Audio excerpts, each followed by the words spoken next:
Fired by my mother-in-law at the Christmas party. You're useless. Years later, I bought their crumbling empire and watched them beg. The Christmas lights twinkled across the grand ballroom of Donovan Family Logistics, the company my husband's family had built over 3 generations. I'd poured 9 years of my life into it, streamlining operations, negotiating multi-million-dollar contracts, cutting costs without cutting corners, and turning a regional trucking firm into a major player on the East Coast. Everyone called me the quiet engine behind the success. My mother-in-law, Evelyn Donovan, called me the help. That night, with champagne flowing and employees laughing, Evelyn stood at the microphone for her annual toast. She smiled sweetly at first, thanking the team. Then her eyes locked on me. "It's time for some changes," she announced. "Lee has been with us for years, but frankly she's become useless. We need fresh ideas, not outdated loyalty." Effective immediately, room when placed. The room went silent. My husband Marcus stood beside her, nodding slowly. No shock, no defense. Just a shrug, like I was an employee who'd overstayed her welcome. Guests shifted uncomfortably. Some whispered. I felt my face burn as I gathered my coat and walked out into the snowy Christmas night. Heels clicking on the pavement. Heart shattering with every step. Marcus didn't follow. He texted later, "Mom's right. We need to move forward. You understand, our 5-year-old daughter, Sophie, was already asleep at home with the sitter."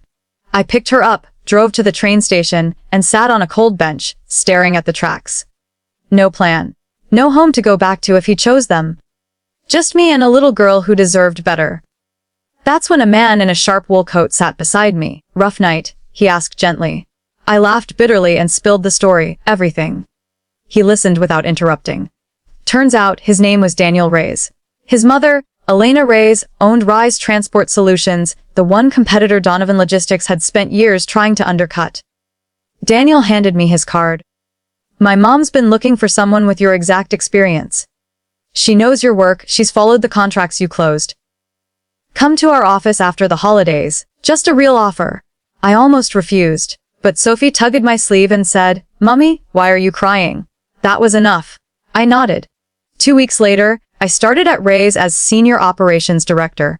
Elena treated me like gold, respected my input, gave me autonomy, and paid me what I was worth. Within a year, I'd revamped their logistics network, secured exclusive ports, and doubled their revenue. Elena promoted me to VP. By year 3, partner. Meanwhile, Donovan Logistics unraveled. Evelyn, with Marcus's blind support, chased flashy innovations, drones that didn't work, AI routing software that crashed daily, overpriced electric trucks that sat idle because no one trained drivers. Key clients left quietly. Employees jumped ship. The board, mostly family loyalists, ignored the red flags. I watched from afar. I never gloated publicly, but industry circles whispered. When a major contract came up for bid, the biggest in years, I led the Reyes team. We won it cleanly, fairly. Donovan's bid was laughable, full of promises they couldn't keep. The final blow came 2 years after that Christmas party. Donovan Logistics filed for bankruptcy. Creditors circled. The family mansion went on the market. Marcus and Evelyn lost everything they'd taken for granted. One rainy afternoon my phone rang. It was Marcus. Voice shaking. "Leah, we need to talk. The company's gone. Mom's devastated. We're losing the house. Sophie's grandparents, they miss her." I paused. Sophie, now 8, was thriving, happy school, friends, a mom who came home every night proud. She'd asked about her dad once or twice, but the answers were simple. He chose differently. "What do you want, Marcus?" I asked calmly. "Alone, or maybe you could talk to your new bosses, help us restart, for old times? For family?" I almost laughed. Instead I said, "You fired me in front of everyone because I was useless. You chose your mother over your wife and daughter. Family. You threw that away on Christmas Eve." Silence. "I built something new," I continued. "With people who value me. Reyes is acquiring the Donovan assets at auction next month. We'll rebrand them, fix what you broke. You'll get what the bankruptcy court decides, probably pennies. That's it," he begged, pleaded. "Mention Sophie." "Sophie has me," I said. "She has stability, love, and a mother who shows her every day what strength looks like. She doesn't need grandparents who only call when they're desperate." I hung up. Today, I'm a full partner at Reyes Transport. Sophie and I have a cozy home filled with laughter.